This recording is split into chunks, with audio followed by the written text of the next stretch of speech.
Hello दोस्तों, welcome back to the channel Srishti study point. और आज मैं एंशिएंट हिस्ट्री के तहत वैदिक साहित्य का जो टॉपिक है वो लेकर आई हूँ। और इस वीडियो में हम वैदिक साहित्य को थ्योरी के हिसाब से पढ़ेंगे और कुछ टॉपिक आज पढ़ेंगे और कुछ अगली वीडियो में। अगर वीडियो आपको अच्छी लगे तो लाइक कीजिएगा और चैनल पर नए हों तो सब्सक्राइब भी कर लीजिएगा, शेयर भी कर दीजिएगा और कमेंट भी कीजिएगा। ये देखिए, यहाँ पर जो भी वैदिक साहित्य से आपने क्वेश्चन एग्जाम में देखे होंगे, कोशिश मैंने ये की है कि वो सारे क्वेश्चंस के आंसर आपको इस वीडियो में मिल पाएँ। ठीक है, तो ये देखिए, पहला तो ये है कि वैदिक साहित्य में जो है हमारे 4 वेद और उनकी संहिताएं आती हैं। इसके बाद ब्राह्मण, फिर आरण्यक और उसके बाद उपनिषद और वेदांग। ये पूरा सीक्वेंस रहता है और इसको याद भी कर लीजिएगा। आता भी है सीक्वेंस से कि जो बिल्कुल इनको क्रमबद्ध रूप से लगाइए कि सबसे पहले किसकी रचना हुई, फिर किसकी, इस तरह से। तो ये हैं। और आज हम जो पढ़ेंगे वो पढ़ेंगे वेदों के जो 4 रूप हैं, या हमारे जो वेद हैं वो 4 वेद हैं। उन चारों वेदों को डिटेल में पढ़ेंगे इस वीडियो में। उसके बाद जो बचे हुए पार्ट हैं उनको हम पढ़ेंगे अगली वीडियो में। तो यहाँ पर हम समझने की कोशिश करेंगे। देखिए, वेदों की संख्या हमारे यहाँ 4 है: ऋग्वेद, सामवेद, यजुर्वेद और अथर्ववेद। यही सीक्वेंस लगाइएगा। और ऋग्वेद जो है वो सबसे पुराना वेद है और ऋग्वेद, सामवेद, यजुर्वेद और अथर्ववेद को ही विश्व के प्रथम प्रमाणिक ग्रंथ भी माना जाता है। इसके साथ साथ आपको मैं ये बता दूं कि वेदों को जो है वो अपौरुषेय कहा जाता है। अपौरुषेय का मतलब ये किसी व्यक्ति के द्वारा लिखे हुए नहीं हैं। ये माना जाता है कि ये अपने आप ही रचित हैं, ईश्वर के द्वारा रचित हैं। लेकिन अगर टेक्निकली इस बात को समझा जाए बौद्धिक उससे, तो विद्वान लोगों ने इसको लिखा है ना। ये बहुत पुराने हैं इसलिए, तो ये इसीलिए इन्हें अपौरुषेय भी कहा जाता है। और गुरु द्वारा जो है शिष्यों को मौखिक रूप से ये कंठस्थ करा दिए गए थे, तो इसलिए वेदों को श्रुति भी कहा जाता है। ठीक है, तो ये कुछ यहाँ पर शब्द हैं जो अक्सर एग्जाम में पूछे जाते हैं, तो मैं यहाँ पर लेके आई थी। और अब आ जाते हैं हम लोग ऋग्वेद पर, जो सबसे पुराना वेद है। तो ऋग्वेद देवताओं की स्तुति से संबंधित रचनाओं का संग्रह है। ठीक है, देवताओं की स्तुति, देवताओं को याद करने से संबंधित। इसमें 10 मंडल हैं। 10 मंडल का मतलब आप 10 पाठ समझ लीजिए। 10 मंडल में विभक्त हैं, जिसमें 2 से 7 तक के जो मंडल हैं वो प्राचीनतम हैं, जबकि प्रथम, अष्टम, नवम और दसम यानी कि पहला, 8वां, 9वां और 10वां मंडल बाद में जोड़े गए। और इसमें कुल जो है 1028 सूक्त हैं। ठीक है, और इसमें जो इस तरह से अगर डिटेल में पूछ लिया जाएगा तो है 1017 साकल में और 11 बाल खिल्ल में दिए हुए हैं। तो इस तरह से अगर दे दिया, फिलहाल 1028 इसमें सूक्त हैं। इसके बाद इसकी जो भाषा है वो पद्यात्मक है, इसको याद रखिएगा। और ऋग्वेद में 33 प्रकार के देवों का जो है वर्णन किया गया है या उल्लेख किया गया है। ठीक है, 33 प्रकार के, केवल 33 प्रकार के, और 33 करोड़ नहीं जो हम लोग बोलते हैं। प्रसिद्ध जो गायत्री मंत्र है जो सूर्य को समर्पित है, और सूर्य की जगह कभी कभी आपको सविता भी लिखा मिलेगा। सविता का मतलब भी सूर्य होता है। तो सूर्य से समर्पित जो ये गायत्री मंत्र है वो ऋग्वेद में दिया है। और ये ऋग्वेद में ही सबसे पहले प्राप्त हुआ है और ऋग्वेद के तीसरे मंडल में ये दिया हुआ है। 10 मंडलों में से जो तीसरे नंबर का मंडल है उसमें गायत्री मंत्र दे रखा है। अस्तोमा सदगमय भी ऋग्वेद से लिया गया है और ये श्लोक जो है वो बृहदारण्य कोपनिषद से लिया गया है। ठीक है, ये सब भी पढ़ाऊंगी मैं आपको, ये इनके बारे में भी सब डिटेल है। ऋग्वेद में मंत्र को कंठस्थ करने में स्त्रियों के भी नाम है। ऐसा नहीं है कि जब ऋग्वैदिक काल बहुत पुराना काल था तो उसमें महिलाओं को आगे नहीं किया जाता था, नहीं, ऐसा नहीं था। महिलाएं भी थी, जैसे लोपामुद्रा है, घोषा है, शाची हैं, पौलोमी है और काक्षाव्रती, ये जो हैं महिलाएं जो थी, इनके नाम वहाँ पर मिलते हैं। तो इस चीज़ को भी याद रखिएगा, ये क्वेश्चन आता है। इसमें जो पुरोहित होता है, जो इसको पाठ करता है, उसको होत्री कहते हैं। और कहीं कहीं आपको होत्र भी लिखा हुआ मिलेगा इस तरह से। ठीक है, और ऋग्वेद का जो उपवेद है वो आयुर्वेद है। ये क्वेश्चन भी आता है, उपवेद मिलाने को आ जाते हैं, मिलान करने को। तो ऋग्वेद का उपवेद आयुर्वेद है। और गोत्र है, शूद्र है, वर्ण है, ये सारे शब्द जो है सबसे पहले ऋग्वेद में ही मिले हैं। ये क्वेश्चन आता है कि वर्ण शब्द जो है कौन से वेद में मिला है, शूद्र शब्द कौन से वेद से मिला है, ये सब। 9वें मंडल के सभी 114 जो सूक्त हैं वो सब सोम को समर्पित हैं। किसको समर्पित हैं? सोम को समर्पित हैं। इसके बाद इसमें लगभग 11,000 श्लोक हैं। पूरे श्लोक जो हैं वो 11,000 हैं और इसके प्रथम श्लोक में अग्नि का उल्लेख है। पहला जो श्लोक है वो सबसे पहले अग्नि को उल्लेख है। इसमें कई स्थानों पर ऋषभ देव का भी उल्लेख मिलता है और यहाँ पर लिखा है गृत्समद, विश्वामित्र, वामदेव, भारद्वाज, अत्रि, वशिष्ठ आदि ये सब नाम जो हैं ऋग्वेद के मंत्र रचयिताओं के रूप में यहाँ पर मिलते हैं कि ऋग्वेद के जो मंत्र लिखे गए हैं, मंत्र की रचना की गई है, वो इन सब ऋषियों ने की है। ये पूरा ऋग्वेद के बारे में यहाँ पर दे रखा है। तो ये सब छोटी छोटी बातें पूछी जाती हैं एग्ज़ाम में जो काफ़ी डीप होती हैं, तो यहाँ पर मैंने कोशिश की सारे आपको क्वेश्चन के आंसर मिल सकें। इसके बाद आ जाते हैं यजुर्वेद। तो यजु का अर्थ होता है यज्ञ। इसमें धनुर्विद्या का पूरा उल्लेख किया गया है। ठीक है, धनुर्विद्या यानी कि जो धनुष चलाने की विद्या जो होती है उसके बारे में यहाँ पर है। और इसके पाठकर्ता को जो है वो अर्धवर्यु कहते हैं, अर्धवर्यु।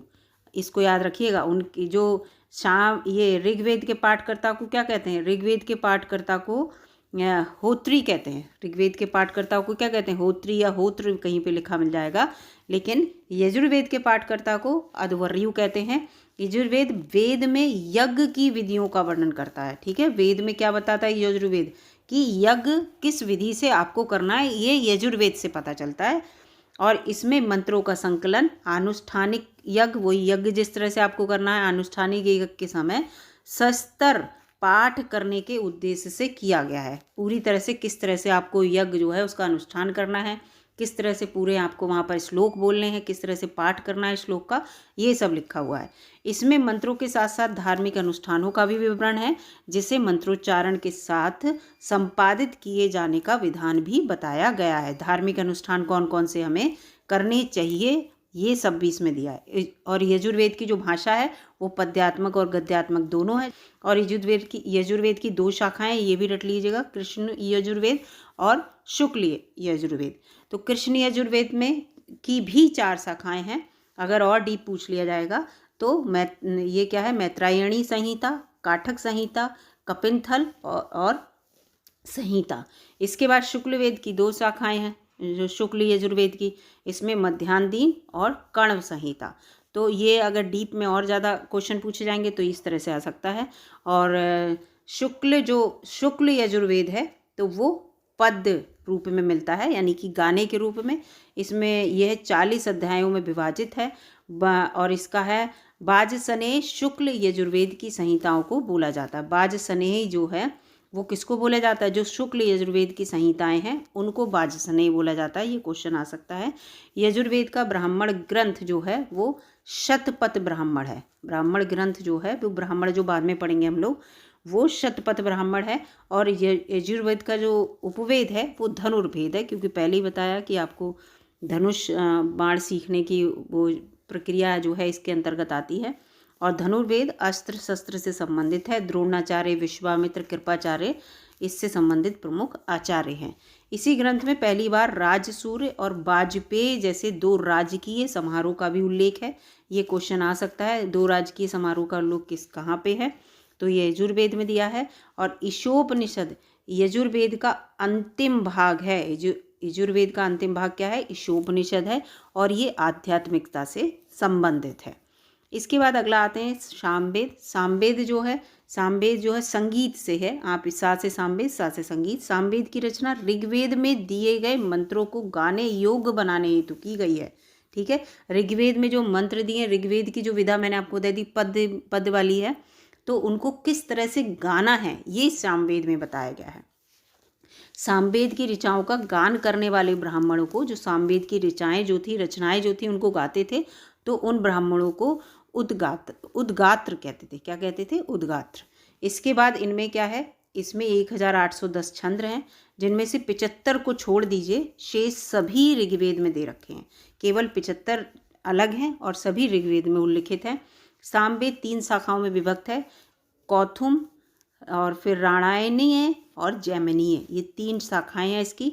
सामवेद को भारत की प्रथम संगीतात्मक पुस्तक होने का गौरव भी प्राप्त है। प्रथम संगीतात्मक पुस्तक पूछा जाएगा तो आप सामवेद बताएंगे।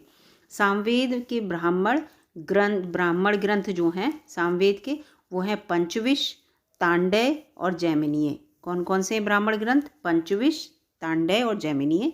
गंधर्व वेद जो है वो सामवेद का उपवेद है। सबके उपवेद भी बताती चल रही हूँ मैं।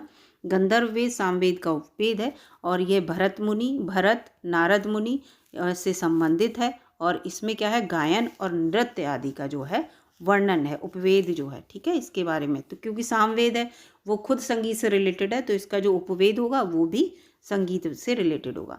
अब आ जाते हैं यहाँ पर जो चौथा है और आखिरी, अथर्ववेद। अथर्ववेद की रचना अथर्वा ऋषि ने की थी, इसलिए इसे अथर्ववेद कहते हैं। इसकी 2 शाखाएं हैं, शौनक और पिपलाद। अथर्ववेद 20 अध्याय है उसमें संगठित है और इसमें 731 सूक्त और 6000 के लगभग मंत्र हैं। ये याद कर लीजिएगा, एक क्वेश्चन आता है इस तरह का। फिर चारों वेदों के क्रम में अथर्ववेद सबसे अंतिम के हैं और इसके अन्य नाम जो हैं वो हैं छंदवेद। छंदवेद इसका नाम है, ठीक है। इसे छंदांसी कहते हैं, अथर्वांगिरस भी कहते हैं और ब्रह्मवेद भी कहते हैं। इतने सारे इसके नाम हैं अथर्ववेद के। क्यों कहते हैं? क्योंकि इसमें 2 ऋषि सम्मिलित थे, एक तो अथर्वा और एक अंगिरा, तो इन दोनों को जोड़कर ये वाला नाम है। इसके बाद है यहाँ पर इसमें रोग निवारण, राजभक्ति, विवाह, प्रणय गीत, मरण, उच्चारण, मोहन आदि के मंत्र, भूत प्रेतों वाले अंधविश्वासों का उल्लेख, इन सब का जो है। और लेकिन इसको तंत्र विद्या मत मानिएगा, ये तंत्र विद्या से रिलेटेड नहीं है, इसमें सब कुछ बताया जाता है। जब भूत प्रेतों का नाम आ जाता है तो सब ये सोचते हैं कि अथर्ववेद तंत्र विद्या से रिलेटेड है, नहीं। इसको जो है ये अथर्ववेद ऐसा है कि जो भी इसमें ये कार्यक्रम है, जो भी वो एक ब्राह्मण अकेले कर सकता है। जैसे विवाह है, विवाह में अकेला एक ब्राह्मण जाकर शादी करा देता है, तो यहाँ पर इस तरह से है। और बहुत सारी औषधियों का भी इसमें वर्णन है। अथर्ववेद में विभिन्न राज्यों का भी वर्णन है। इसमें कुरु जो है सबसे प्रमुख है, कुरु। इसमें परीक्षित को कुरुओं का राजा कहा गया है। कुरुओं का राजा कौन है? परीक्षित। और कुरु देश की समृद्धि का वर्णन भी किया गया है। जो कुरु देश है उसका यहाँ पे वर्णन है, क्वेश्चन आ सकता है अथर्ववेद में कौन से देश का वर्णन है? कुरु का। और शिल्प वेद इस वेद का जो है उपवेद है। शिल्प वेद जो है इस वेद का उपवेद है। और इस वेद को, जो अथर्ववेद को गाता है, तो वो मैं आपको बता दूं, उसको कहते हैं ब्राह्मण। क्या कहते हैं? ब्राह्मण कहते हैं। तो यहाँ पर इस चीज़ को लेकर है। तो ये चारों मैंने यहाँ पर वेद जो हैं आपको डिटेल में बताने की कोशिश की। अगर आपको ये वीडियो अच्छी लगी दोस्तों तो लाइक कीजिएगा और चैनल पर नए हों तो सब्सक्राइब भी कर लीजिएगा। 1-2 बार इस वीडियो को देखेंगे तो आपको बहुत कुछ इसमें रट भी जाएगा। मिलूंगी अगली वीडियो में, तब तक के लिए नमस्कार दोस्तों।